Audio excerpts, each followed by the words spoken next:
Дорогие друзья, добрый день, меня зовут Кристина, компания Rox, и сегодня мы закончили монтаж каменного шпона на камине у одного из наших заказчиков.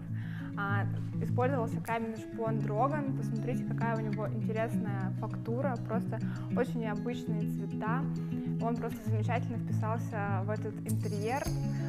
Далее мы покажем вам законченный вариант камина, когда заказчик сделает каменное основание, и будет просто невероятный результат.